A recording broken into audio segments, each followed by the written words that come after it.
They called it a corpse with a mission.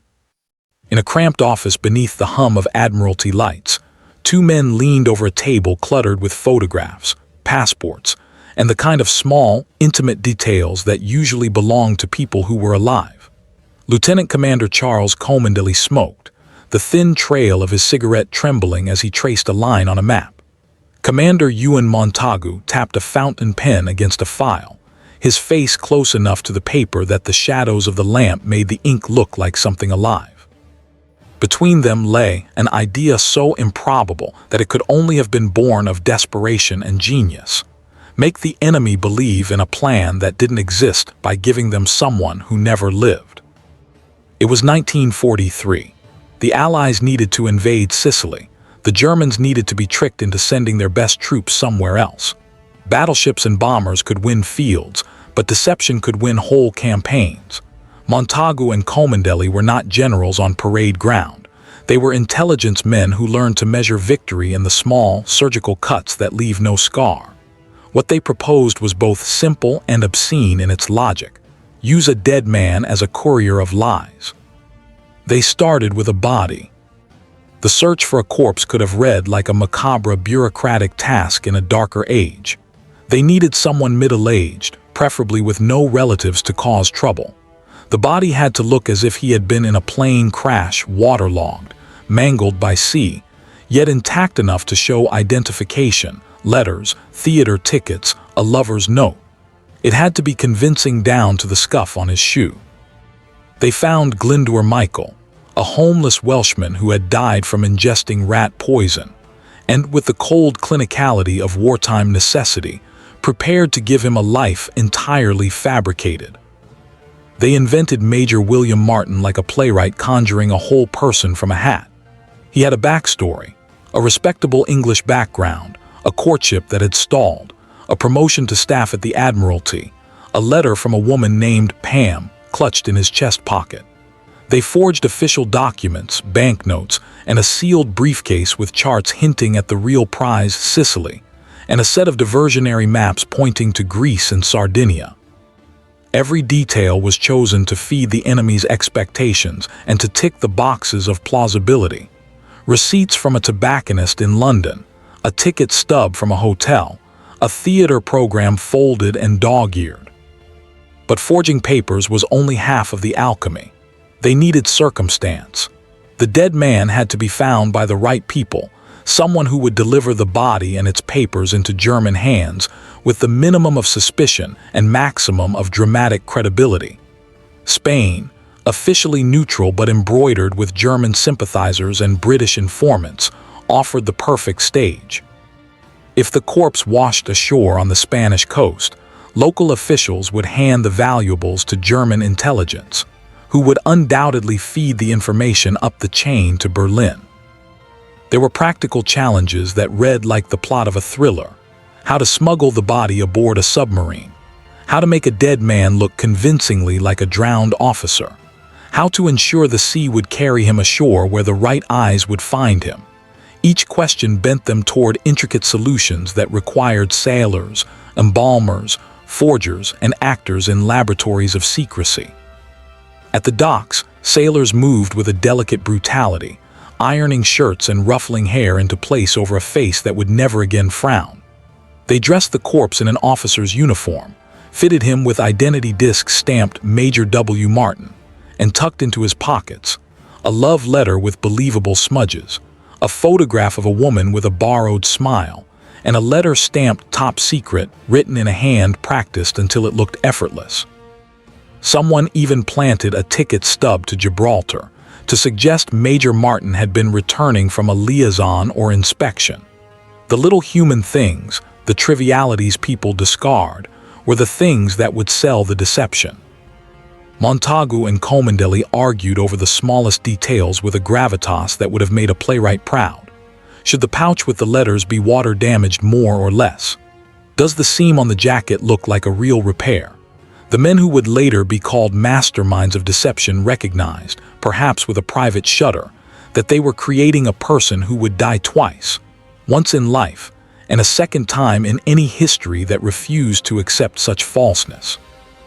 On a night when the sea was a black cloth stitched with the pale eye of the moon, HMS Seraph slipped out of the harbor carrying its grim cargo sealed in canvas and tin. The men aboard kept their faces turned away or down. Sailors are stoic, but even they understood the peculiar shame and necessity of ferrying a dead man, as if he were a package of utmost secrecy. The plan required precise navigation. A drop point off the Spanish coast where tides and currents would deliver Major Martin to the right shoreline. They rehearsed the ritual as if it were a sacrament, a makeshift funeral with no mourners, ropes, an oar to test drift, the careful lowering of the body into the cold that would become his stage. The ocean, indifferent to conspiracy, received him, and the submarine eased away like a guilty thing. After the Seraph departed, the men on the shore, local fishermen and, later, official eyes, would find a drowned officer, despairing and broken by fate.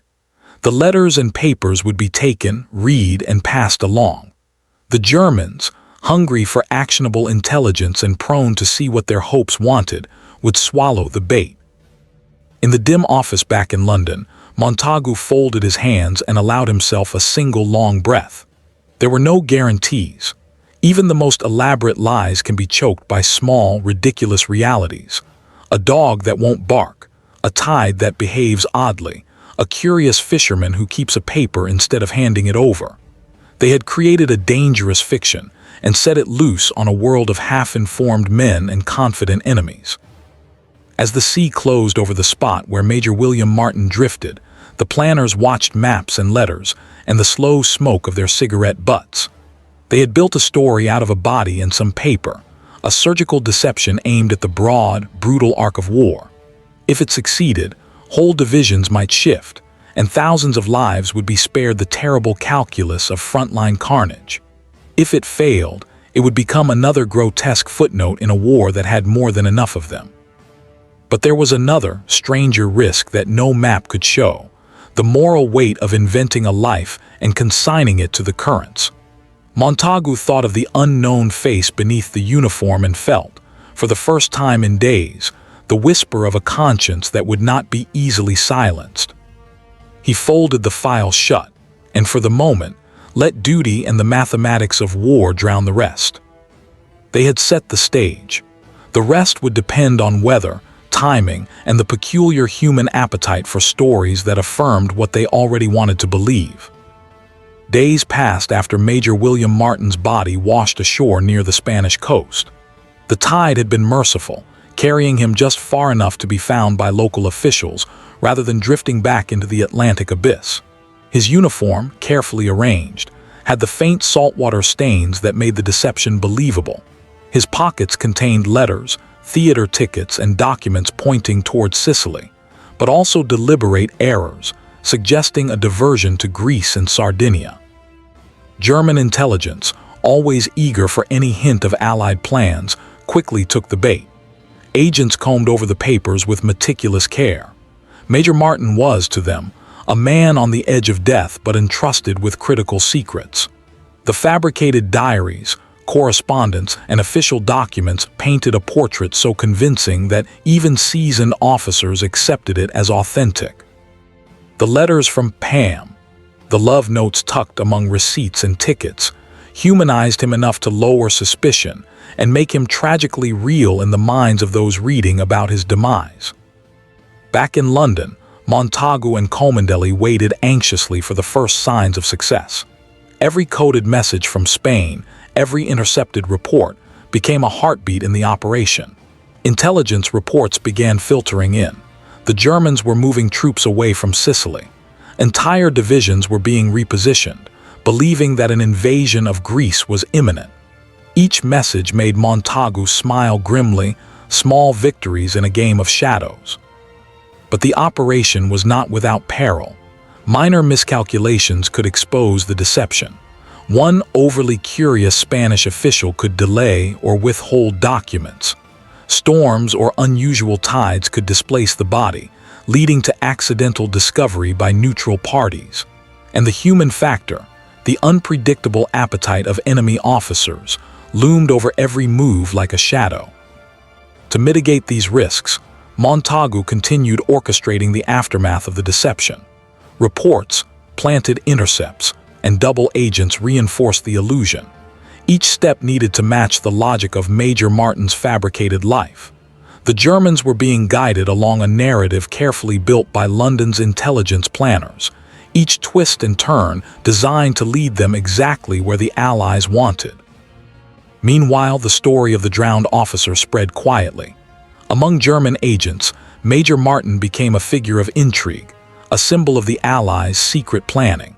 They analyzed his every move, trying to extract meaning from the smallest clue.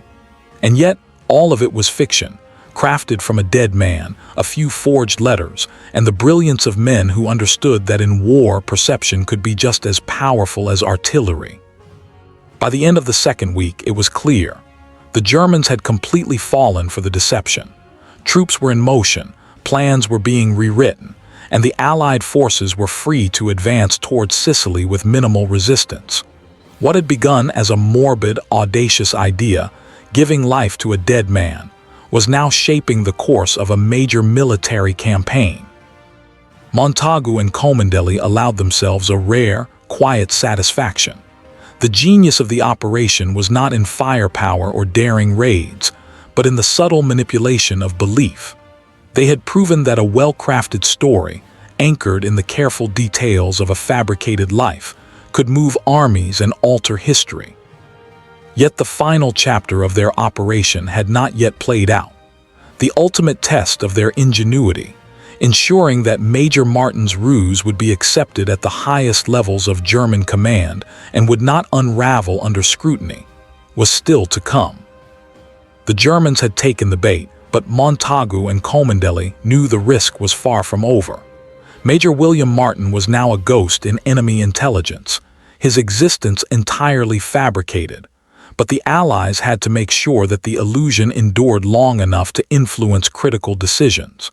The subtle genius of the operation relied on patience, precision, and the enemy's own expectations. Reports arrived from intercepted communications. Divisions were being diverted from Sicily, moving toward Greece and Sardinia in response to Major Martin's secret intelligence.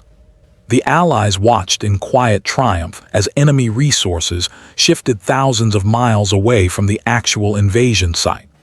The entire Mediterranean theater bent to the clever orchestration of a corpse.